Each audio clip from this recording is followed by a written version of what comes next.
मुजोर रिक्षावाला या संदर्भात या आठवड्यात छेडलेली ही मोहीम मघाशी आपण ब्रेकवर जाण्यापूर्वी नवी मुंबईमधले रिक्षा चालक कसे वागतात, वागणूक देतात प्रवाशांना हे पाहिलं. मात्र आता ठाण्यामधली परिस्थिती कशी आहे हे बघण्याचा प्रयत्न केला तर परिस्थिती जैसे थे जे चित्र नवी मुंबईमध्ये तेच ठाण्यामध्ये आपल्याला बघायला मिळतंय. बघूयात इथले रिक्षा चालक कशी वागणूक देतात, त्यांची मनमानी कशी असते, सर्रास लूट प्रवाशांची कशी करतात. आमची प्रतिनिधी सीमा दाते यांनी सुद्धा स्टिंग ऑपरेशन केलंय आणि हे सगळं चित्रण कैद केलेलं आहे जय महाराष्ट्रच्या कॅमेरा मध्ये.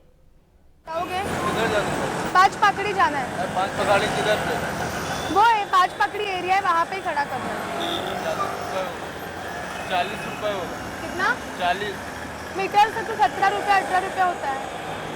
हाँ, अरे मीटर से 17-18 होता है, आप 40 कैसे लेते हो? चलो ना मीटर से, ऐसे क्या करते हो? पांच पकड़ी कितना रुपया होता है?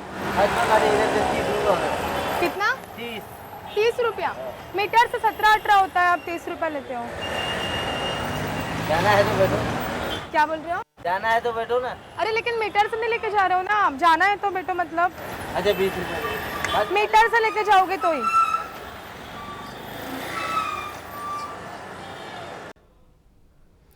जाण्यासाठी एरिया एकच, मात्र प्रत्येक रिक्षा चालकाची वागणूक कशी येते पाहिले. एक जण सांगतो 30 रुपये, एक जण सांगतो 40 रुपये, मुळामध्ये असतात 15 रुपये.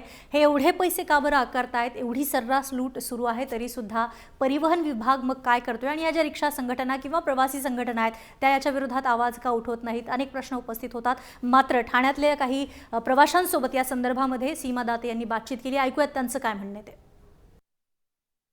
रिक्षामध्ये प्रवास करताना सुरक्षा महत्त्वाची आहे का? आहे, सुरक्षितता पाहिजे म्हणजे रिक्षाने जाताना. काय केलं पाहिजे? भीती वाटते तुमची मुलगी कधी प्रवास करते रिक्षातून वगैरे तेव्हा? असं वाटतं थोडंसं, असं हे सगळं ऐकलं की भीती वाटतेच ना, पण असं वाटतं सुरक्षितता पाहिजेच आहे. कशा प्रकारची काय केलं पाहिजे? म्हणजे हे लोक सांगतात ना की हा नंबर आहे वगैरे, तर त्वरित म्हणजे लगेच आपल्याला मदत मिळायला पाहिजे, एवढंच, दुसरं काय. तुम्ही रिक्षाने प्रवास करता त्यामुळे महिला सुरक्षेचा प्रश्न कुठेतरी ऐरणीवर आला असं वाटतं का तुम्हाला?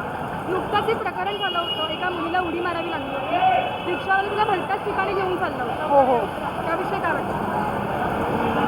खरं तसं काहीतरी सुरक्षा असावीच आणि प्रत्येकाला अशा प्रकारे काहीतरी समजा नंबर वगैरे ते दिसतो त्याप्रमाणे खरं चांगलं आहे, पण सुरक्षाही असलीच पाहिजे. रिक्षावाले त्यांच्या मनानुसार भाडं घेतात, चुकीचं आहे. नाकारतात, त्याबद्दल काय? खरं चुकीचं आहे, करतातच ही लोक.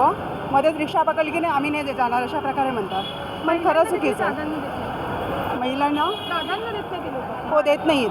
महिलांनाच काय, पुरुष म्हणजे कोणालाच रिक्षेमध्ये चढण्याची परवानगी देत नाहीत. की माझं जांभी नाक्याचं भाडं आहे, मी जांभी नाका जर रिक्षात बसायच्या आधी जांभी नाका सांगितलं तर कधीच ॲक्सेप्ट करत नाही. त्यामुळे कंपल्सरी रिक्षात बसून जांभी नाका सांगावं लागतं आणि तरी तोंड वाकडा करतात नेहमी. तिथे नेतच नाही, तोंड वाकडा करून नेतात जबरदस्ती आणि जर नेल्यासारखं. बसायच्या आधी सांगितलं तर? नाही सांगतात, बसायच्या आधी नाही सांगतात सरळ. ठाण्यातल्या या महिलांच्या प्रातिनिधिक स्वरूपातल्या या प्रतिक्रिया होत्या. मनमानी चालते, लूट केली जाते हे तर आहेच, मात्र ठाण्यातल्या या महिलांची प्रतिक्रिया ऐकल्यानंतर एक गंभीर समस्या जाणवतीये आणि ती म्हणजे महिला असुरक्षितता या ठिकाणी वाढल्याचं दिसते. कविता लाड प्रकरण झालं, त्यानंतर 2 तरुणींनी रिक्षातून उडी मारली होती. रिक्षा चालक अश्लील हावभाव करतात किंवा त्यांच्याकडून छेडछाड केली जाते. या घटनांमध्ये आता वाढ होताना दिसते. मात्र या ज्या 2 घटना घडल्या त्यानंतर सुद्धा किती परिस्थिती बदलली आहे हे देखील आपल्याला जाणून घ्यायचं आहे. आपल्यासोबत एक प्रवासी असेल जी दररोज इथून ये जा करते, मात्र तिला स्वतःला किती सुरक्षित वाटते हे सुद्धा जाणून घ्यायचं. हे जाणून घेणं निश्चितच गरजेचं झालं आहे, कारण दिल्लीमध्ये बलात्काराची घटना घडली होती आणि त्यानंतर निर्भया प्रकरण संबंध देशभरात गाजलेलं असताना सर्व स्तरापर्यंत या संदर्भातली जनजागृती जायला हवी, पोहोचायला हवी, तिथपर्यंत हे सगळं होत असताना आता रिक्षा चालक सुद्धा अशा स्वरूपाचे हावभाव करतात किंवा छेडछाड करतात. हे जर होत असेल तर किती गंभीर आहे आणि महिलेला एकटं बाहेर निघताना, प्रवास करताना सुद्धा तिला किती धोका आहे अशी समस्या निर्माण होते.